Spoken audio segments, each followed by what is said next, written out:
Hi and welcome back. This week is 3 dinners that you can make on the regular weeknight meals. These are 3 things that we eat very regularly because we are busy, we have activities. Sometimes making dinner is very challenging. It's a lot easier to just go to the drive-thru sometimes or make a box of macaroni and cheese, which I do that quite frequently. However, I do have a few standard meals and these are ones that we eat on the repeat regularly and they just make life easy. The 3 meals we're making today are ground chicken stir fry, balls that are freezer meatballs. You can throw them in the freezer or do whatever you want with them, and salmon bowls. Salmon bowls are the 3rd meal that I think we eat once a week. My kids don't eat salmon. So what I usually do for them is I will deconstruct it and I'll make fish sticks for them. And they'll have kind of like a deconstructed salmon bowl with fish sticks and we'll eat the salmon, and that's just something we like to have. Let's get started. We're gonna do rice in the zoji rushi. I hope that's how you say it, but it may very well may not be. There's rinse it till it's clear water. I'm gonna get this going in here. This actually takes a while. It takes about an hour. Microwave rice is a great option. We're gonna add a little bit of salt into here. We're gonna add a little bit of butter. Close this up.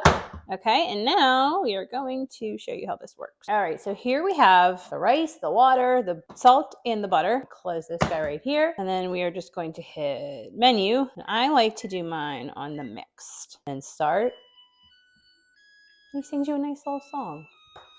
He's a very nice little machine. Now we're gonna start on our salmon. So I have 2 pieces of salmon that are here. These I defrosted last night, but as you can see, they still have a little bit of ice on them. We're going to cut them up into bites now, and then we will marinate them for a little bit. If you're someone who likes to meal prep, you could actually prep this for your lunch tomorrow and then eat it kind of as a cold sushi bowl. So here we have our salmon cut up and ready to be marinated. I'm going to be using this Primal Kitchen no soy teriyaki sauce and marinade. There's also soyaki from Trader Joe's. You could do soy sauce and ginger, a little bit of crushed red pepper, something to give it a little bit of spice. I already have this, so I'm just going to make my life easy, and I'm going to just do that. So we're just going to do one of these, get this all nicely coated. Now while we prepare the other things, this is going into the fridge. We're gonna do these on the stovetop. You can do them in the microwave, however you feel like it. Here we are with our cucumber, our carrot, our green onions.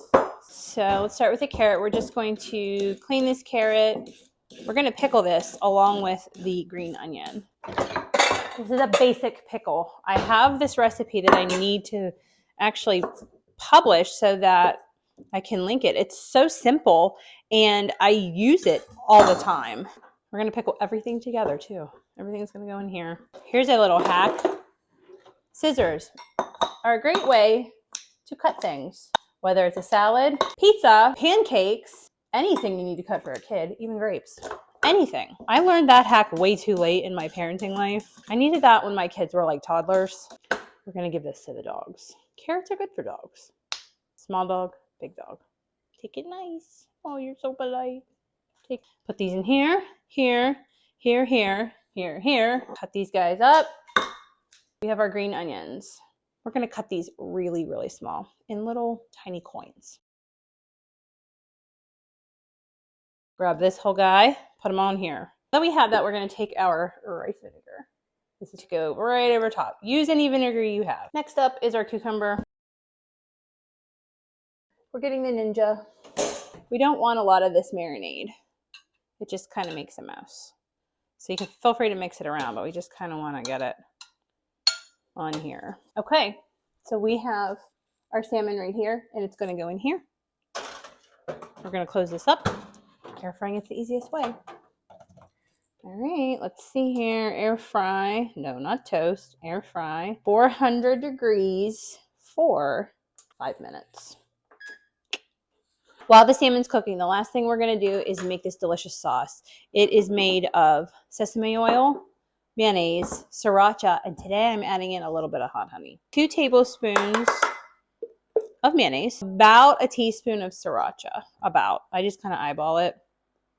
You can do more or less, depending on how spicy you want it. Just a tiny little drizzle of the sesame oil, just to give it a little bit of flavor and to help it kind of mix up a little bit. Boop, there we go. We're gonna mix it up like this. Here's the salmon. Lovely. Ooh. So we're going to add in rice. Here's our rice. Add in as much rice as you want. I do about a half a cup of rice. We're going to divide up our salmon. About a third of a cup of edamame. Purple. Okay. Do a third of a cup of cucumbers. More or less, depending on what you like. The carrots and the green onions. I'm going to put this right over top of the rice so we can get a little bit of that. Get it on this one. There, that looks great. And then the last but not least thing we're going to add is our sauce. And the only reason I'm measuring this now is to make sure that we both get an equal amount of sauce, because this sauce is delicious and I could eat it all myself. And that wouldn't be fair. So we're going to put one here. And we're going to put one right there. This is your sushi bowl. It really does take 10 minutes. It's super easy. We eat this all the time. All the time. So recipe 1, sushi bowl, done. Up next, ground chicken stir fry. All right, we're on to recipe number 2. And we will be at the stove the entire time because this one is so easy and it takes like 15 minutes, pretty much just 15 minutes. We're gonna be using some ground chicken, stir fry bag from Trader Joe's, and some seasoning, some soy sauce. This one's fast and easy, so good. We're gonna get a nice big pan.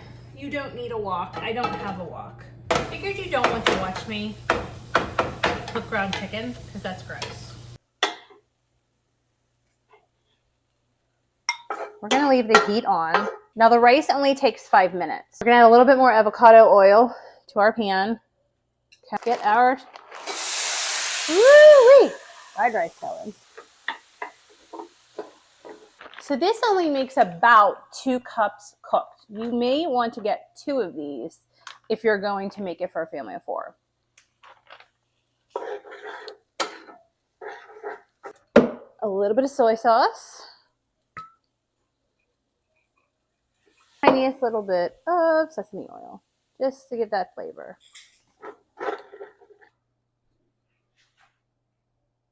Final recipe for today, meatballs. Sounds simple, is simple. This is the best meatball recipe, and I'll tell you why. Because it doesn't have any eggs. Because we know eggs are expensive, and you don't need them for this recipe. You do need cheese, which is why I'm grating a lot of cheese. Why are there so many measuring cups and they're never the ones you need? This recipe doesn't have a lot of prep, which is great. The only thing that you will need to prep is to do the cheese and then to do the parsley. Nice big bowl and stick it right there. In goes the beef. Our cheese. Our parsley. 1/2 of a cup of almond flour. I've pressed it into here. So that's 1/4 of a cup. Come on. There's another 1/4. 1/2 of a cup. 3/4 of a teaspoon of salt, of garlic powder. This also calls, you could also do 4 cloves of garlic. Instead of eggs, we have 1 tablespoon of olive oil. 1 and 2. And then we're also going to add a healthy amount of this Italian herb seasoning. If you have Italian seasoning, you can use that. And that's your meatball base right there. That's your base. Okay. This is a 1 pot. Well, 1 pot. I'm not going to count the dish that we made them in. But what we're going to do is we're going to preheat the oven right now to 350. We're going to brown the meatballs right in here. So we're going to let this oil, we're going to let the oven heat up. We're going to let the oil kind of just get nice and warm while we mix up the meatballs. So 1, 2. That's my very scientific method of measurement. Okay, and now we're back here. We're going to just mix these up. We're going to very gently incorporate this because we don't want to overwork the meat. We don't want them to become tough, but we definitely want all the seasonings and everything to make its way through the meatballs. So the cookie scoop works. You can use a small cookie scoop like this to make small meatballs. I think that's what I'm going to do. I'm going to scoop this out and get these ready to go. They're about that big. Okay, we have our meatballs. Olive oil is heating up. We're going to put our meatballs in.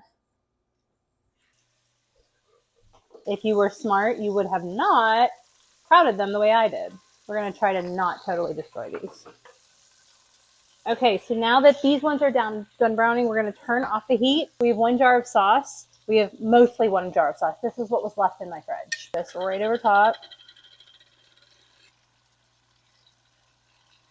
If you happen to be making pasta, putting pasta water in the bottom of your jar is a great way to get all of the sauce out of your jar, and then you get really good flavor.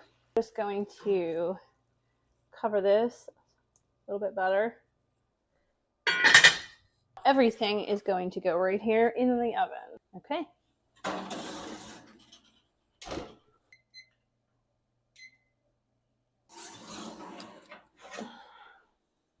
There it is. And there they are. You can serve these with pasta. You could eat them on their own with some vegetables, maybe like a side of broccoli, green beans, something like that. So that's it, my friends. 3 meals, 3 recipes you can make that will make weeknight cooking easier. We eat these all the time, regular rotation. We don't get sick of them, and they're easy, make life easier. So I'm ready for a nap now because that was tiring to do all of them at once. But I'm thinking next time maybe some summer drinks or some homemade bread. So let me know what you think you'd like to see next. Thanks for watching. See you next time.